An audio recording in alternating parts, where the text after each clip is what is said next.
आइए हम अनंत स्वर्गीय परिवार है उपदेश शीर्षक के साथ परमेश्वर के वचन का अध्ययन करने का कुछ समय ले। इस वर्ष हम पिता और माता की इच्छा को पूरा करते हुए वह खुशी प्रदान कर रहे हैं जो दुनिया भर में सभी मानव जाति को लाभान्वित कर सकती है। यह समय वास्तव में एक सार्थक और अच्छा समय रहा है। परमेश्वर ने हम में से प्रत्येक को समान समय दिया है, लेकिन इस दौरान हमें तरह तरह की परिस्थितियां दी गई। जब एक परिस्थिति दी जाती है तब कुछ लोग विश्वास के साथ विजयी होते हैं और स्वर्ग में अपने लिए आशीष इकट्ठा करते हैं, लेकिन कुछ लोग परमेश्वर की इच्छा को न जानते हुए बुड़बुड़ाते और शिकायत करते हुए अपना समय व्यतीत करते हैं और अपने आप में सोचते हैं क्यों ऐसी बातें केवल मेरे साथ ही होती है। आज के इस उपदेश के माध्यम से मुझे आशा है कि हम अपने आप पर विचार कर सकते हैं और हमें दिए गए समय का उपयोग खुद को प्रेरित करने के लिए कर सकते हैं ताकि हम खुद को बदल सके और अनंत स्वर्ग के राज्य में अनेक आशीषों को इकट्ठा कर सके।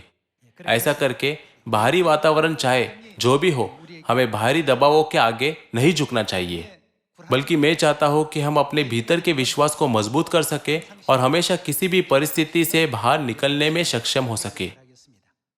वह कौन सी आशीष है जो हम सबसे अधिक चाहते हैं? क्या स्वर्ग के राज्य में बिना असफलता के प्रवेश करने के लिए पर्याप्त विश्वास होना सबसे बड़ी आशीष नहीं है? मुझे आशा है कि यह आशीष सिय्योन में हमारे परिवार के सभी सदस्यों को दी जाएगी। मेरी इच्छा है कि हम में से कोई भी उन कठिनाइयों को केवल दर्द और पीड़ा के रूप में न समझे।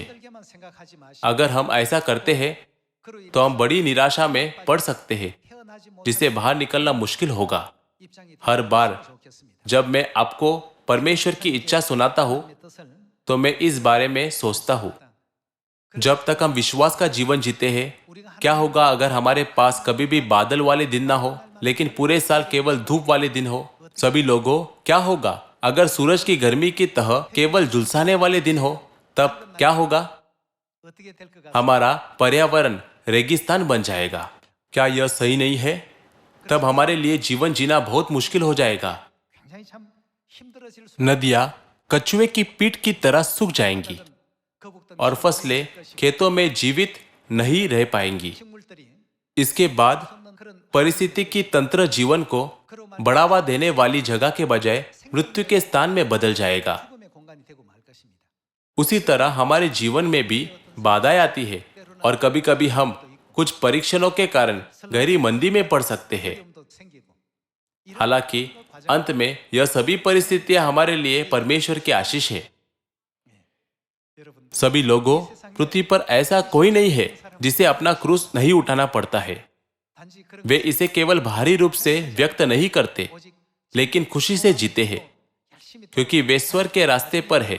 हालांकि हर किसी की अपनी अपनी मुश्किलें होती है जिनसे वे गुजर रहे होते हैं। कुछ आर्थिक कठिनाइयों का अनुभव करते हैं, कुछ को अपने परिवार के भीतरी संबंधों के साथ समस्या है, कुछ को अपने दोस्तों या सहकर्मी के साथ समस्या है। विभिन्न प्रकार की कठिनाइयां होती है जिनसे हम सभी गुजरते हैं। उन सभी कठिनाइयां और मुश्किलें जिनसे हम गुजर रहे हैं आसमान में छाए बादल के समान है जो जल्द ही हमारे लिए बारिश लाएंगे। हम अनंत स्वर्गीय परिवार है। आइए हम इस बात का ध्यान रखें कि किसी से भी ज्यादा पिता और माता हम अपनी संतानों को शुभकामनाएं देते हैं। हमारे साथ सब कुछ ठीक होने के लिए कभी कभी वे हमें कठिनाइयों से गुजरने देते हैं जिससे हम उन पर विजय पाकर मजबूत हो सके। इस कठोर और पापमय संसार में आत्मिक युद्ध लड़ते हुए वे दिल से चाहते हैं कि हम एक कदम स्वर्ग के करीब पहुंचे। मैं आप सभी को यह सुझाव देना चाहता हूं कि इस समय आप जिस भी मुश्किलों से गुजर रहे हैं उन्हें केवल मुश्किलों के रूप में न माने। अपने आप से पूछे, यदि मैं केवल अच्छे और शांत रास्तों पर चलता तब क्या मैं उस व्यक्ति के रूप में विकसित हो सकता था जो मैं आज हूं? बल्कि हमें यह महसूस करना चाहिए कि परमेश्वर भविष्य में हमें नया बनाने के लिए इस समय इन परिस्थितियों के माध्यम से हमें बहुत सारी आशीष दे रहे हैं। हमें वास्तव में इन सभी परिस्थितियों के बारे में इस तरह से सोचना चाहिए। आइए हम व्यवस्था विवरण अध्याय 28 आयत 1 को देखें। यदि तू अपने परमेश्वर यहोवा की सब आज्ञाएं जो मैं आज तुझे सुनाता हूं चौकसी से पूरी करने को चित लगाकर उसकी सुने तो वह तुझे पृथ्वी की सब जातियों में श्रेष्ठ करेगा।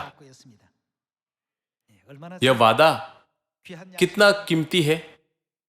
परमेश्वर ने कहा कि यदि हम पूरी तरह से उनके वचनों का पालन करते हैं तो जब हम अंदर आएंगे तो हम आशीषित होंगे और जब हम बाहर जाएंगे तो भी आशीष पाएंगे। परमेश्वर हमें पृथ्वी पर सभी राष्ट्रों से ऊंचा करेंगे और वह हमें पूंछ नहीं बल्कि सिर बनाएंगे। परमेश्वर ने सियोन को सारे संसार में सियोन परिवार के कई सदस्यों से भर दिया है और हमें संसार में सर्वश्रेष्ठ बनाया है। हमारे पिता और माता का सत्य सुनने के लिए बहुत से लोग आए हैं। जब हम परमेश्वर के इस महान कार्य को देखते हैं तो हम इस तथ्य को स्वीकार कर सकते हैं कि परमेश्वर के वचनों में कुछ भी झूठ नहीं है और परमेश्वर का वादा बिना किसी असफलता के पूरा होगा। परमेश्वर हमारे अनंत पिता है, परमेश्वर हमारी अनंत माता भी है और हम पिता और माता की संतान है जिन्हें उन्होंने अपने मांस और फसह के लहू से जन्म दिया है।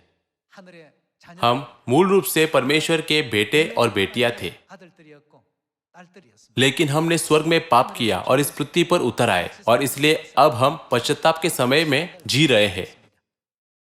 हमें सोचना चाहिए, मैं कैसे परमेश्वर की दृष्टि में सुंदर रूप से पश्चाताप कर सकता हूँ और स्वर्ग के अनंत राज्य को प्राप्त कर सकता हूँ। आइए हम इस तरह की आशा को और अधिक से अधिक रखें। मैं आशा करता हूँ कि हम सभी का नया जन्म परमेश्वर की संतान के रूप में होगा जिससे पिता और माता प्रसन्न होते हैं। मैं आज का उपदेश समाप्त करना चाहूंगा। आपका बहुत बहुत धन्यवाद।